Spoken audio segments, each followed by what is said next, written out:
আসসালামু আলাইকুম সবাইকে। সবাই কেমন আছেন? অনেকেই প্রশ্ন করেন আপু আপনার পানের বরের কি জন্য ভিডিও দেখি না, আপনার পানের বর কি করেছেন।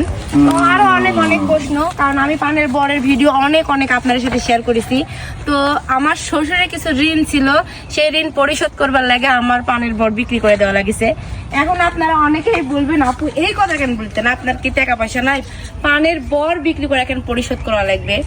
তো মূল কথা আসি, আমরা একটা বড় বাড়ি দিচ্ছি, আমাদের একটু আর্থিক সমস্যা আছে, তার মধ্যে পানের বর করার মতো সেই সময় আমার সতরের নাই।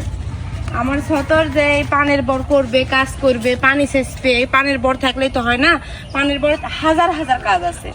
তো আমার সতরে সেই কাজ মনে করবে, সব পাইপ দিয়ে করা লাগে, সেই জন্য পানের বরটা বিক্রি করে দিছে। এই পানের বরে যখন পান এতটুকু, তখন আমরা এই পানের বরটা কিনেছিলাম, অনেক কষ্ট করে মানুষ করেছি। এই পান আমরা বানিয়ে দিচ্ছি 3-4 বার মনে হয় বানিয়ে দিছি, তো অনেক কষ্টেরই বরটা আমার। তো মূল কথায় আসি, কি জন্য পানের বর বিক্রি করে দিছি। আমার শ্বশুরের ঋণ ছিল, এই কথা কেন বললাম, তো আমার শ্বশুরের একটা ঋণ ছিল, তো ওই ঋণটা আমরা পরিশোধ করেছি। আর আমি চাই না যে আমার শ্বশুরের কোনো ঋণ থাকুক, আমরা কেউই চাই না, আমি কেন, আমরা কেউ চাই না, আমার শাশুড়িও চায় না। তো এই বর বিক্রি করে যে টাকা আসছে, সেই টাকা দিয়ে সেই ঋণটা আমরা মানে ঋণ প্রস্তাব করে দিছি। আর হচ্ছে যে টাকা বাঁচিয়েছে ওই টাকা আমার শাশুড়ির হাতে দিয়ে দিছি, কারণ ওই সম্পদ আমাদের না, ওটা আমার শাশুড়ির সম্পদ, সেই জন্য আমার শাশুড়িকে আমরা দিয়ে দিছি। তো শাশুড়ি কি করবে সেটা তার বিষয়, আমাদের বিষয় না, কারণ সেটা আমার স্বামীর টাকা। আর এই বরটা কিনেছিলাম আমরা তখন হচ্ছে আমার শ্বশুরের 30,000 টাকা রেখে গেছিল, সেই 30,000 টাকা দিয়ে একটা ভ্যান কিনেছিল। মানে 30,000 টাকা কিভাবে রেখে গেছিল, কিস্তি থেকে তুলছিল। আমরা, আপনারা অনেকেই জানেন যে আমরা প্রচুর পরিমাণে কিস্তি তুলেছি, একটা সময় প্রচুর পরিমাণে কিস্তি তুলছি আমরা। 31 দিনে 31,000 টাকা কিস্তি দেওয়া পাবলিক। আর আমরা গ্রামে বসবাস করি, সবাই জানেন গ্রামের মানুষের কিস্তি কত মানে তাদের প্রিয় বলতে কেউ তো ধার দিবে না। শহরের মানুষের মতো, শহরের মানুষেরা টাকা পয়সা, গ্রামের মানুষের ভাবে টাকা পয়সা থাকে না। তো সেখান থেকে 30,000 টাকা তুলছিল আমার শ্বশুর টাকা তুলে ভ্যান কিনা 2 মাস পরে আমার শ্বশুর মারা যায়। তো ওই টাকা দিয়ে আর আমি আরেকটা ব্যাংকে ঢুকে কিস্তিতে টাকা তুলে এই পানের বরটা নিয়েছিলাম।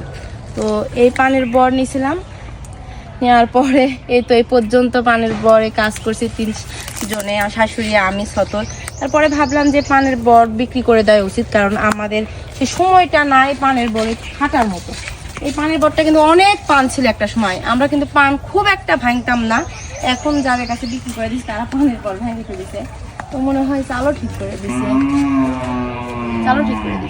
তো অনেক স্মৃতি এই পানের বরে। আমরা একটা সময় বলতাম যে আমার শ্বশুর বেঁচে থাকলে এই পানের বরটা বিক্রি করা লাগতো না, কারণ মনে করেন ওই মানুষটা খুবই অসুস্থ ছিল, বাড়িতে থাকতো সবসময়, মানে ভারী কোনো কাজ করতে পারতো না, কারণ গ্যাসের প্রচুর পরিমাণে সমস্যা হচ্ছিল। তো এই জন্যে, আর গ্যাসের সমস্যার জন্য আমার শ্বশুর কিন্তু মারা যায়।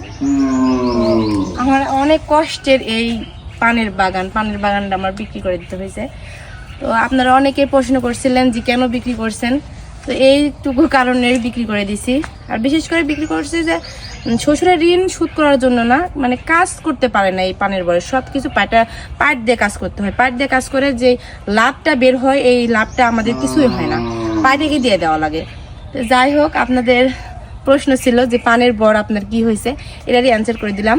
আজকের ভিডিওটা এই পর্যন্তই। সবাই ভালো থাকবেন, সুস্থ থাকবেন। আসসালামু আলাইকুম।